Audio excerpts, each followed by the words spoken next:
Olá!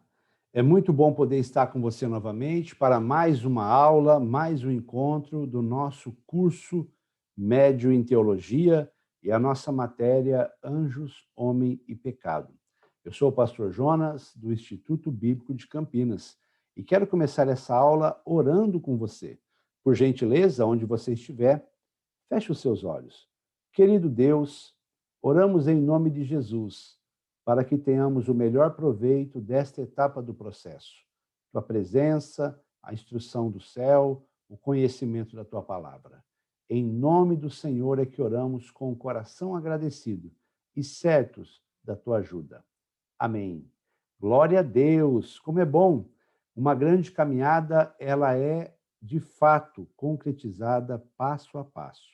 Se você entender isso, você vai longe. E eu quero, então, compartilhar com você a matéria do encontro de hoje. Nós vamos trabalhar com a ideia de capítulo 2 de Anjos, Homens e Pecado. Na última vez que estivemos juntos, no capítulo 1, foi abordado a introdução de os anjos como seres espirituais. Hoje, vamos falar da natureza dos anjos. Vamos trabalhar o capítulo 2. Você pode ter a sensação que nós estamos indo e voltando, mas é porque a matéria é assim. Ela precisa frequentar o Velho Testamento, o Novo Testamento, e essa dinâmica é inevitável, ok? Essa aqui é a nossa capa, onde nós temos a figura de um anjo, depois de Adão e Eva sendo expulsos do paraíso, estão interligadas. As matérias de anjos, homem e pecado estão interligadas, interrelacionadas. Aqui está o seu livro, e o capítulo 2, ele trata exatamente de anjos como seres espirituais, denominados nas Escrituras, no plano de Deus, a relação com os homens e alguns cuidados que nós devemos ter com os anjos, como é a relação dos cristãos e dos anjos. Vamos, então, a algumas recomendações também importantes, já que o nosso modelo ele é um modelo que envolve a leitura do seu livro, envolve a aula em vídeo e ou presencial. Você tem dicas aqui na tela que são realmente apropriadas, como foco, disciplina, organização, evitar as distrações, encontrar um lugar adequado, fazer as suas anotações, ler o seu livro com antecedência, responder o questionário e não deixar acumular. No final de cada lição, já faça a sua prova. Isso vai ajudar você e vai ajudar bastante. Vamos para a nossa matéria. Sobre os anjos como espíritos, nós terminamos o último encontro citando Hebreus capítulo 1 e o versículo 14.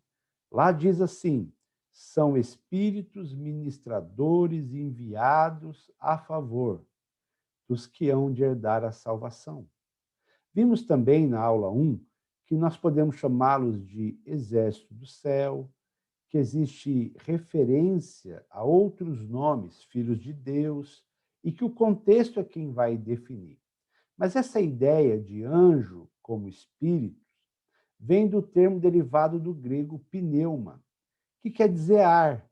É o mesmo termo usado para o Espírito Santo, tanto que a matéria que estuda o Espírito Santo é pneumatologia, vento em movimento.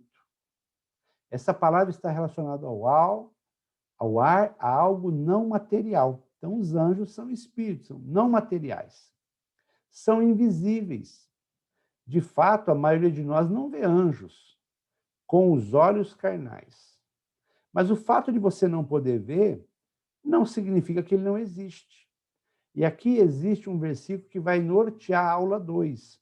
É o versículo de Paulo aos Colossenses, capítulo 1, versículo 16. Ele diz assim: pois nele, está falando de Jesus, pois nele foram criadas todas as coisas, nos céus e sobre a terra, as visíveis e as invisíveis. Sejam tronos, sejam soberanias, quer principados, quer potestades, tudo foi criado por meio dele e para ele.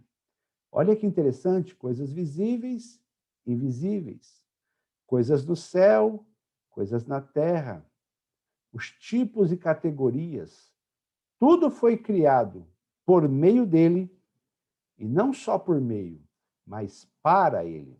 E com esse versículo nós vamos trabalhando, indo e vindo. Os anjos, como seres espirituais, são invisíveis, acabamos de citar.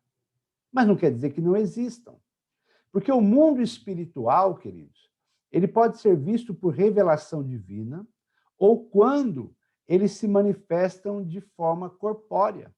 Há diversos registros bíblicos de manifestações de anjos de forma corpórea. E há registros no meio do povo de Deus contemporâneos de visitações de anjos. Se não fosse possível, a Bíblia não diria. E a Bíblia chega a citar que, por causa da hospitalidade, muitos acolheram a anjos, sem saber. Quero ir adiante ainda, falando que as manifestações corpóreas, elas se dão através de corpos gloriosos ou com aparência humana. Nesta lição você vai ver quando é bonito, quando é estranho aos nossos olhos e quando parece uma luz. O anjo, por exemplo, que se manifestou no túmulo de Jesus na ressurreição, a descrição do Evangelho de Mateus fala que tinha um aspecto de um relâmpago, mas também fala de vestes brancas como a neve. E aqui eu quero abrir um parênteses para fazer uma consideração importante. Você já se imaginou tentando explicar o que é um carro para um indígena de uma tribo que nunca viu um carro? Você acha que conseguiria definir o que é um avião para um personagem de uma tribo remota que nunca ouviu falar de tecnologia de avião? Ou você conseguiria definir um telefone para alguém que não conhece esse aparelho? É assim que funciona a revelação bíblica. Esses homens santos, inspirados por Deus, eles tiveram que escrever, nomear, falar sobre coisas que, para a maioria de todos eles, era desconhecida. Não só desconhecida pelo contexto da sua época, desconhecida porque não existia. E assim eles foram tateando o conhecimento da época, inspirados pelo Espírito Santo, e foram pintando como um quadro. E revelação após revelação, que se deu cronologicamente, nós temos hoje o benefício da teologia sistemática. Porque agora já pode ser compilado tudo que a Bíblia diz sobre anjos, sobre o homem, sobre pecado, que é a nossa matéria, mas sobre todas as outras teologias também. Portanto, eles se manifestam, comumente são invisíveis aos nossos olhos e, quando aparecem, têm um propósito. Seguindo ainda, você vai se lembrar comigo que para Abraão e Ló, a aparência era humana.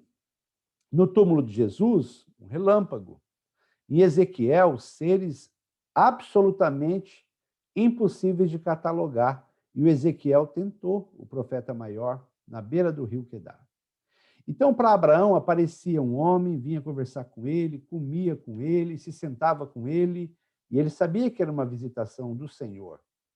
Quando Ló foi visitado em Sodoma, antes da destruição, foram que aparência de homens, porque os vizinhos dele diz: quem está na sua casa? Não era a aparência do anjo que nós temos no nosso imaginário, com asas e espadas. Há possibilidade de aparência visível, manifestação assim, ou a forma humana. O que é que diz o texto, por exemplo, de Lucas, que está aí na sua tela? E eis que lhe apareceu um anjo do Senhor. Se pôs de pé à direita do altar de incenso. Essa é a referência da experiência que o sacerdote Zacarias, pai de João, teve no episódio em que o nome do evangelista João, o Batista, melhor dizendo, o Batista, foi ser anunciado. O anjo já estava lá, mas ele apareceu. Repare que cita um anjo, não o anjo. Quando a referência bíblica é um anjo, eu quero chamar de anjo comum. Quando a referência bíblica é o anjo, pode ser a teofania, cristofania. O texto é claro. O anjo apareceu a ele. Se o anjo não tivesse aparecido, ele não teria condição de enxergá-lo, porque essa é uma característica comum desses seres. Perguntas que surgem quando você lê o relato sobre. Eles são onipresentes? A resposta é não. Eles são onipotentes? A resposta é não. Eles são oniscientes? A resposta é não. Pastor, mas eu sei que o anjo estava aqui, depois estava ali. Mas esse é um atributo divino. Estar em todos os lugares ao mesmo tempo é atributo divino. E o anjo não é um Deus. O anjo pode ser veloz, mas não é onipresente. Ele pode fazer coisas fantásticas, incríveis, como um único anjo do Senhor ferir 185 mil soldados de elite do exército poderoso da Síria, como citado na aula passada. Mas uma coisa é ser poderoso, a outra coisa é ser onipotente. Todo o poder, que aí é atributo divino. A manifestação de anjo, ou o anjo do Senhor, ou um anjo do Senhor, sabendo que a pessoa, porventura, pode ter falado, alguma risada, como no caso de Sara, esposa de Abraão, mas daí a dizer que anjo conhece pensamento, não é verdade. Porque a capacidade de saber de todas as coisas, passado, presente, futuro, e segredos do coração, é um atributo divino. Então, a resposta a essas três perguntas, quando eu me refiro a anjos, é não. Não é onipresente, não é onipotente, não é onisciente, porque esses atributos são atributos divinos. E para a gente seguir um pouquinho mais, eu pergunto, como eles são denominados nas Escrituras? E faço menção da frase anterior. Imagine ter que escrever uma visão sem conhecer o que está vendo. Você vai procurar figuras próximas, conhecidas, e para quem ouve, realmente fica o desafio de compreender o que você viu. Por exemplo, os descritos com a linguagem simbólica e figurada da Bíblia, eles são difíceis de entender. Existem coisas do mundo espiritual que não existem no nosso mundo físico. Quando Paulo cita que foi um homem levado ao terceiro céu, nós sabemos pelo contexto que ele está falando dele mesmo, mas ele diz que viu coisas inefáveis, as quais não é lícito relatar ao homem. Portanto, ele viu coisas que não se vê aqui, porque as coisas que se vê aqui podem facilmente ser relatadas ao homem. Pode imaginar o que é o terceiro céu? Pode imaginar o que é o trono de Deus? Pode imaginar qual deve ser a grandeza da cidade celestial que Deus está preparando, lugar para nós? Não dá. Então, tudo que foi escrito passa por duas formas de escrita. Aí, se você quiser anotar, é muito bom, porque é aprendizado para nós. Existem dois termos importantes na teologia, que é linguagem antropomórfica. Antropo, homem. Mórfica, forma. A linguagem antropomórfica é uma linguagem usada para que eu possa compreender, mesmo que de uma forma muito limitada e pálida, o que está sendo dito. Por exemplo, Deus é espírito, portanto, ele não tem corpo. Mas a Bíblia fala sobre as mãos de Deus, os olhos do Senhor, os seus ouvidos, a sua boca, a sua narina. Então, é usada a figura conhecida do corpo humano para relatar ações do Deus invisível. Antropomórfica. Essa é uma forma de se escrever. Tinha o rosto de um homem. Ficou fácil para nós. Antropomórfica. Era um varão de branco. Relata a silhueta masculina de um homem vestido com roupa branca. Ficou fácil de eu entender. Mesmo que exatamente não descreva tudo, dá boa base para eu entender do que se fala a revelação. Antropomorfismo eu acabei de explicar. Outra coisa que você precisa considerar ao ler a Bíblia é o antropopatismo, de patos, origem da palavra passional, sentimento. Deus está triste, sentimento. Deus está alegre, alegrou-se, gozo. São sentimentos humanos, sentimentos de homem, usados nas figuras da escrita para facilitar a compreensão de quem lê. Então, quando eu entro numa figura que é um registro bíblico, uma narrativa, é o que é. Casa é casa, prédio é prédio, plantação é plantação, espada é espada. Quando o texto bíblico não se trata de um registro histórico com H, mas começa a entrar para o campo da profecia, da revelação, da visão, a linguagem antropomórfica e também a do antropopatismo precisam ser usadas. E assim nós temos compreensão, ok? Seguindo adiante, esse é o grande desafio da descrição de um anjo. Por exemplo, quando João vai descrever um anjo, se você tentar desenhar o que ele fala, você vai ter a figura que está aí na sua tela, no mínimo assustadora, semelhante a gafanhoto, mas que parecia com um cavalo aparelhado para a guerra, um cavalo todo com aquela armadura. Possui igual coroa, mas o rosto é como de homem. Mas tinha cabelo igual de mulher e seus dentes eram como de leão. Gente, se você tentar descrever isso, é assustador. Talvez porque aqui nós estejamos diante de uma visão que importa muito mais o que ela significa do que, de fato, o que aparece. Eu quero abrir mais um parênteses para explicar para você como se interpreta sonho na Bíblia e também as revelações. Olha só, sem a pretensão de fechar a questão numa única explicação, quando o faraó tem o sonho, conhecido sonho interpretado por José, ele sonha que vacas magras se levantam e devoram vacas gordas.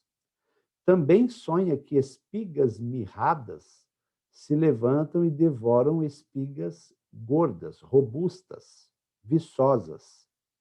Curioso que vaca, mesmo com fome, não come vaca, e nem espiga se alimenta de outra espiga.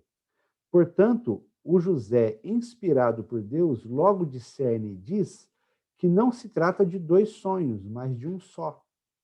A figura que aparece quer comunicar algo.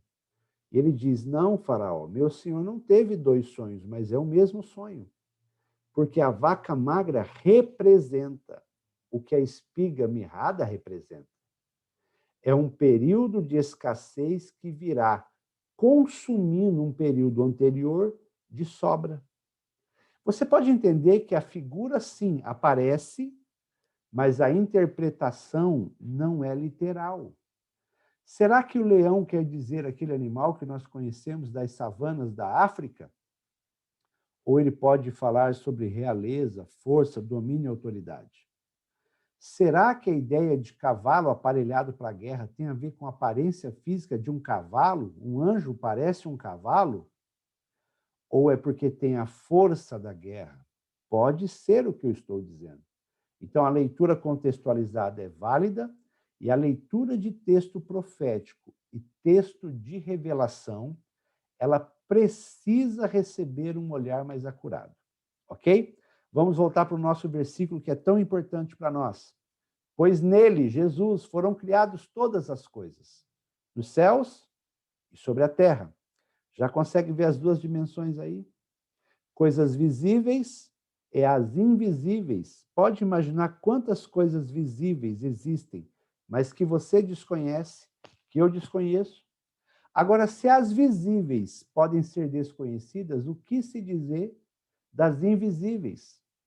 E agora abre um parênteses para entender que as invisíveis suportam tronos, soberania, principados, potestades.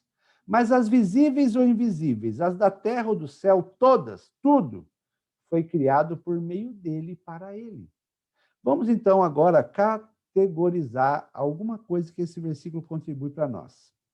Sobre a autoridade dos anjos.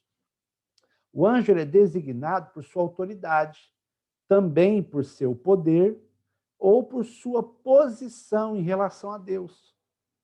Por isso que a palavra arcanjo não significa um tipo de anjo, mas uma categoria de anjo. Arc quer dizer superior, sobre.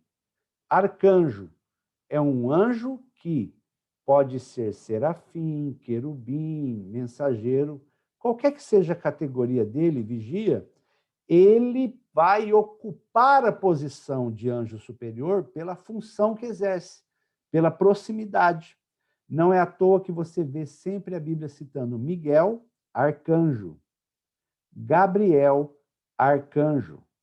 São anjos que a Bíblia teve o cuidado de registrar que ocupam um lugar especial para Gabriel, quando as mensagens importantes de Deus precisam ser dadas. E Miguel, um líder de guerra, e assim por diante. Então, aqui nós vamos ter classificados por tronos, que a Bíblia não especifica a sua função, mas isso pode indicar, que são anjos que estão diretamente relacionados ao trono de Deus, como serviço do palácio. Quando fala em soberania, ou depende a versão bíblica dominações, tem a ver com a classe. Dentro da sua respectiva classe, ele seria uma espécie de líder. Fala de principados, potestades, podem ser príncipes de regiões, de nações. Lembra do texto de Daniel, conhecidíssimo, que ele aplica o coração a buscar Deus, Deus ouve, manda o resultado através de um anjo. Quando esse anjo está a caminho de trazer a resposta do profeta Daniel, ele é impedido por outro anjo, o príncipe da Pérsia. E há uma luta no céu e há uma dificuldade. Então, vem mais um socorro angelical para resistir ao príncipe da Pérsia, e aquele anjo mensageiro passa e ele entrega o que Daniel precisava ouvir. Consegue imaginar a batalha espiritual que está acontecendo nesse momento? Mas se enquadra exatamente na frase visíveis e invisíveis? São dois reinos em luta por causa da sua alma. Existem as coisas visíveis e as invisíveis. Tudo criado por ele e para ele. Existem as coisas na terra e no céu, tudo criado por ele e para ele. E os anjos fazem parte desse catálogo. E aí vem a pergunta: qual é a relação, então, entre o homem e Deus? O anjo é mais rápido, o anjo é mais inteligente, o anjo é mais forte, o anjo pode voar, o anjo pode fazer coisas incríveis. Logo, ele deve ser superior. Quem seria maior? O mais importante entre as criaturas de Deus, os anjos ou os homens? Talvez a melhor resposta seja aquela que Jesus deu num episódio semelhante com outro tema, quando ele pergunta quem é maior, o que está à mesa ou o que serve. De fato, os anjos são espíritos ministradores, enviados, novamente Hebreus, capítulo 1, para o serviço daqueles que hão de herdar a salvação. A Bíblia não diz que os anjos foram criados à imagem e semelhança do Criador, mas o homem foi. A Bíblia não diz que os anjos vão julgar o mundo, mas diz que o homem vai. E a Bíblia chega a dizer que o homem vai julgar os anjos. Quando Paulo escreve aos Coríntios, ele diz: se nós vamos julgar os anjos, como é que nós não podemos julgar as mínimas coisas que acontecem na igreja? Embora com capacidade de realização diferente, posicionalmente, aqui tem um erro de digitação, a palavra deveria estar junto. Os homens ocupam um lugar, desconsidere, por favor, o erro de digitação, ocupam um lugar superior. Então, eu estou diante de um ser que é superior na sua composição, nas suas realizações, mas posicionalmente não é superior. A Bíblia diz que o homem é herdeiro de Deus e co-herdeiro com Cristo, o anjo não. Então, quando o homem vê o anjo, não é difícil de entender o seu espanto, por causa da sua grandeza, da sua glória. E eu separei aqui 2 versículos que eu julgo serem muito importantes que a gente leia, para que não fique apenas na referência e a gente fique aí tentado a não ler, ok? O que está escrito aqui em Colossenses 2,18 vai ser de grande valia para nós. Eu faço questão de ler, você pode acompanhar comigo se você quiser. Diz assim a palavra de Deus: ninguém se faça árbitro entre vós, pretextando humildade e culto dos anjos, baseando-se em visões, enfatuado sem motivo algum na sua mente carnal. Olha que essa história tem 2000 anos quando Paulo escreve. Culto aos anjos. Porque o ser humano tem a carência de cultuar tudo que ele admira. Mas anjo não pode ser cultuado, já era um problema nos dias de Paulo. Eles não podem ser cultuados porque eles são criatura. Quando Paulo escreve a epístola pastoral a Timóteo, no caso, a primeira epístola, no capítulo 5, versículo 21, ele vai escrever o seguinte: conjuro-te perante Deus e Cristo Jesus e os anjos eleitos, que guardeis esses conselhos sem prevenção, nada fazendo por parcialidade. Anjos escolhidos, porque a palavra eleito quer dizer escolhido, quer dizer que aqueles anjos que não caíram com Satanás, então eles não devem ser cultuados, mas eles são escolhidos, eles se mantêm fiéis. E eles também não aceitam adoração. Quando é que um anjo aceita adoração? Quando ele não é um anjo eleito. Quando ele é um demônio, quando ele está disposto a transfigurar a verdade de Deus em mentira. Em Apocalipse 22, 8 e 9, conhecidíssimo texto que vai ser referido por João, que está tendo aquelas revelações gloriosas, último capítulo, no encerramento. Eu vou ler desde o versículo 6 para dar a melhor base para você. Capítulo 22, versículo 6 de Apocalipse diz: disse-me ainda, isso é o anjo dizendo para ele, pode imaginar que gloriosa revelação? Estas palavras são fiéis e verdadeiras. O anjo, melhor, o Senhor, o Deus dos espíritos dos profetas, enviou seu anjo para mostrar aos seus servos as coisas que em breve devem acontecer. Olha o que foi dito por esse ser. Eis que venho sem demora, bem-aventurado aquele que guarda as palavras da profecia desse livro. Ele está encerrando a carta. Versículo 8. Eu, João, sou quem ouviu e viu estas coisas. E quando as ouvi e vi, prostrei-me ante aos pés do anjo que me mostrou essas coisas para adorá-lo. Então, ele me disse: vê, não faças isso. Eu sou conservo teu, dos teus irmãos, dos profetas e dos que guardam as palavras desse livro. Adora a Deus. Os próprios anjos eleitos, que são aqueles que não caíram, não aceitam ser cultuados. Eles mesmos indicam que você deve adorar a Deus. Eles mesmos presenciaram o que aconteceu com aquele querubim que era ungido e que quis um lugar que pertence só a Deus, que é o lugar de adoração, de soberania, de trono. Então, eles nunca aceitarão nenhum tipo de adoração. E para concluir, algo muito importante também, visto esse disparate de poder, de glória que o ser humano tem com o anjo, eu quero dizer o seguinte: toda mensagem por eles transmitida deve estar de acordo com as Escrituras. Porque, caso contrário, você precisa ignorá-la, como Paulo aconselha em Gálatas, capítulo 1, versículo 8. Esse texto diz o seguinte: ainda que, ele sugere que pode acontecer, ou ele está usando uma figura de linguagem chamada hipérbole, que é aumentar. Ainda que um anjo do céu lhe fale outro evangelho, que não é esse que eu prego, seja maldito, seja anátema.